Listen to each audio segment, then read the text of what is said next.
These are my thoughts on the Adrien Broner versus Marcos Maidana fight that happened on December 15th, 2013. This fight was surprising. I didn't expect Adrien Broner to lose this fight, and it's not even a fact that he lost. It's the way he lost. I mean, he took a serious beating, two knockdowns, and this was a big mess. Just a big mess for him. Me and most of the boxing hardcore fans and the boxing YouTube community expected this dude, Adrien Broner, to win this fight pretty easily because when you do a film study, when you look at Adrien Broner, you see a fighter that has much more skills than Marcos Maidana. I mean, he was just better than Marcos Maidana in most ways, but I didn't expect this fight to look like this. He took a serious beating. But you know what? But then again, when I sit down and think about it, this really doesn't surprise me one bit, due to the fact that Adrien Broner had a protected career. I mean, if you look at his resume, he says that he's a two-time two division world champion, and you look on a record, you look on a resume, you say, who the hell did he fight? I mean, most of the times when he stepped up, they were all controversial. We go back to his eighth pro fight when he fought that dude Fernando Quintero or something like that. Controversial fight. Ponce de Leon. The fight that made me raise many questions about the legitimacy of Adrien Broner, because this same Ponce de Leon was the one that got knocked out by Abner Mares in the 8th round. Got knocked out by Juan Lopez in the first round, I believe, or Uriel Gamboa. One of them. He just got destroyed. And here's a guy who was fighting at 135, couldn't even get rid of Ponce de Leon. Are you kidding me? And he goes up in weight, tries to fight Paulie Malignaggi. Very controversial fight. Controversial decision. It's extremely close fight. And then it just doesn't surprise me that much. And then just look at and then the people that are fans of Adrien Broner, they can say, what about the DeMarco fight? The DeMarco fight, I gave him very little credit for that. For starters, let's not all forget that Edwin Villario softened up that chin for him. Because Edwin Villario could punch, and taking all that punishment that DeMarco took in that fight, I don't care if it's like 4 years down the road. That taking punishment like that softens your chin. So it was already softened up.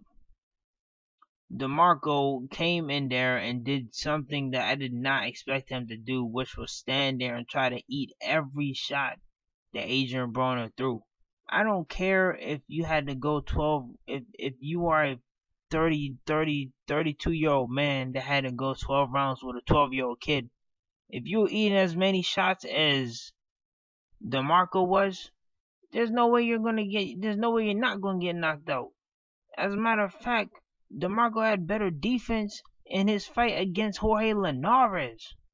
Are you kidding? He literally stood there, tried to eat every shot, and then we're sitting here impressed at Adrien Broner because this dude stood there the entire time. So I gave him very little credit for that, because I mean, it's not Adrien Broner's fault that DeMarco and his team came up with the stupidest plan you could ever come up with. And then not only that, notice the fashion he tried to go up in weight. And like, when I say the fashion, I mean the way he tried to do it. He jumped up in weight when there was a loaded 140-pound division, and a lot of people try to make the argument, oh yeah, there was nobody to fight at the time. Oh, there was nobody to fight, right? What about Derry Jean? Derry Jean was on the sidelines. He was a top 140-pounder at the time. He was out there. He was out there crushing dudes. You couldn't fight him? I'm missing a lot of people. I'm missing a whole lot of people. There was a whole lot of people. They're saying that he didn't have nobody to fight. I totally disagree with that. Um, so he tried to jump a weight division and go up to 147 to fight Paulie Malignaggi, who's really a 140 pounder that has 7 extra pounds. No, Paulie Malignaggi, as much as I love him, he has no damn power. So you go up and try to jump in weight and try to fight somebody with no power and say you're a 3-time world, a 2 division world champion. Not happening. That was a cherry pick fight, and even in that fight, he struggled. He struggled. He struggled. Could not get Paulie out of there.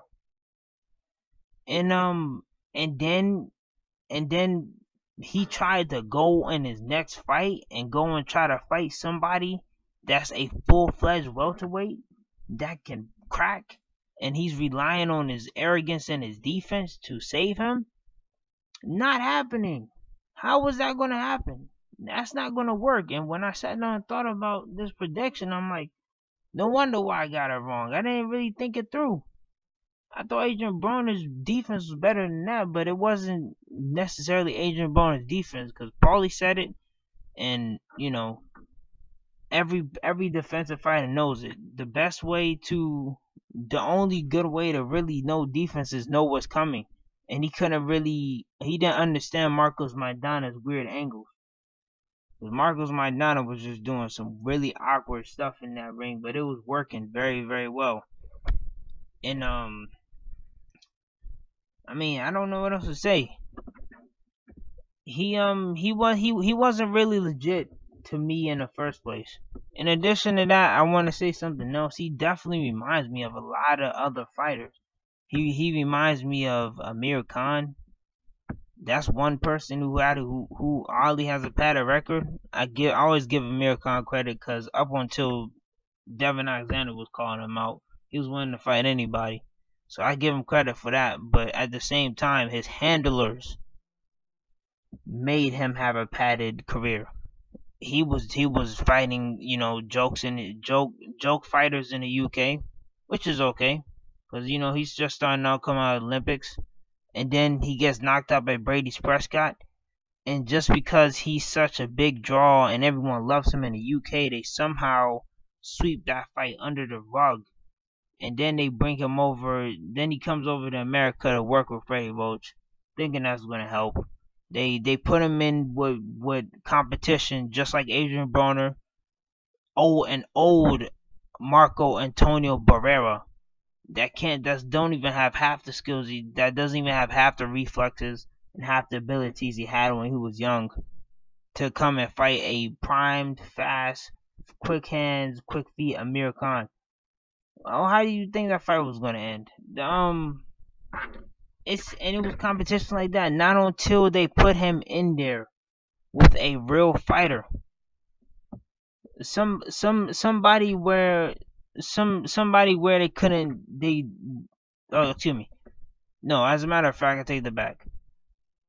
They put Amir Khan in with somebody they thought they cherry picked in Danny Garcia, just like this fight.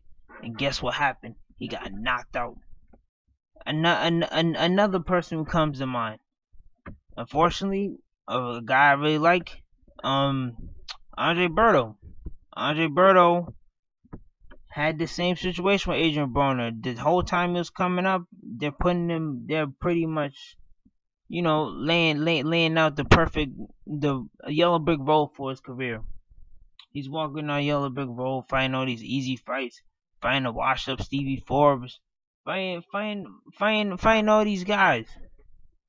And then when they put him in with the first real fighter, just like Adrien Broner, which was Luis Collazo. Everyone who watched that fight knew Luis Collazo definitely won that fight.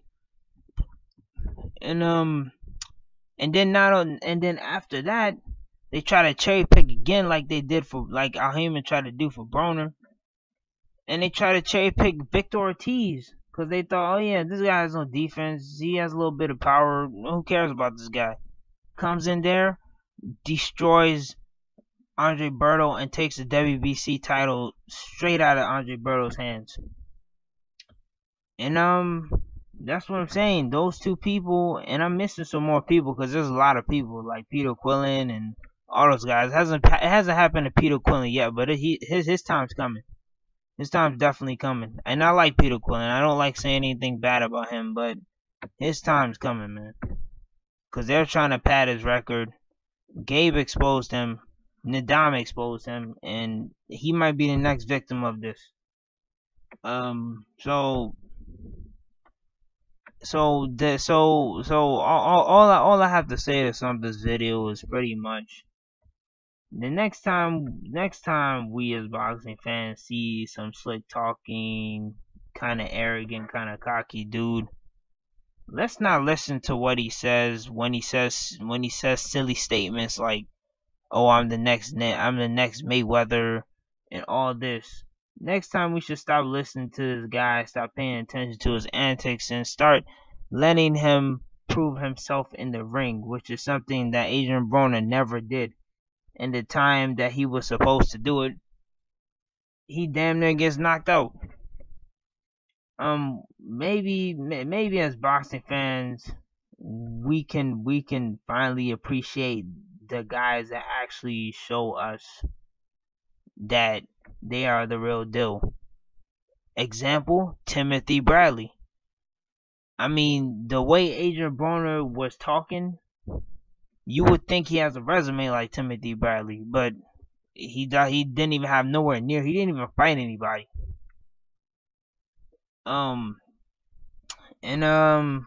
That's what I'm saying. I mean, next time, when we see somebody like this, I mean, let their fists do the talking, not their mouth. And that's all I have to say. And congratulations to Marcos Maidana. He did an excellent job tonight. Excellent job. And I forgot to say this too. Robert Garcia has done an excellent job with him. Very good job. I thought another thing that I thought he was gonna lose. Another reason why I thought he was gonna lose was because on the second episode of the All Access with Adrien Broner versus Marcos Maidana, this dude was watching the Paulie Malignaggi fight for some tips and ideas. And then I'm like, why are you watching this? Why are you watching this? They're two different styles. And then I saw he was looking at how easily Broner's hit, and how susceptible he is to that awkward overhand right, that weird ass overhand right. It's so weird, man. And he picks his arm up and throws it down. It's weird. Mark Garcia had power, but that's besides the point. I think Robert Garcia did an excellent job with him. As a trainer, a win like this should definitely raise Robert Garcia's stock, because he did an excellent job with Marcos Maidana. I mean, we saw a whole new animal. And I have one last comment before I end this video. I know Al Heyman. First of all, I want to say Al Heyman is pretty upset at what happened. He did not expect this to happen in a million years. And not only that, Al Heyman and Adrien Broner are lucky that they did not get past Maidana, because the other person who would have done this in a more vicious and brutal fashion would have been Keith one-time Thurman. I was saying it for a long time, and I still believe it. Keith Thurman would have not done what Marcos Maidana did. He would have done worse. He would have stopped this boy. This boy would have been leaving on a stretcher. And not only that, I hope he gets a wake-up call and realizes that he is not no true 147 pound. He needs to go back to 137. I said 137. Excuse me. 135, and fight the guys that he was ducking, or mainly the guy I said that he was ducking, which was Miguel Vasquez, someone that would give him a complete nightmare. At least try to take his title now, because we saw, all of us saw, that you do not belong in the welterweight division. I really hope Adrien Broner recovers from this. He took a serious beating, He got his jaw broke from what I saw, from what it looks like. And I really hope from here on. I mean, I really hope that he takes boxing more seriously. You can't double dip, man. You cannot double dip, man. You can't have your feet in two places,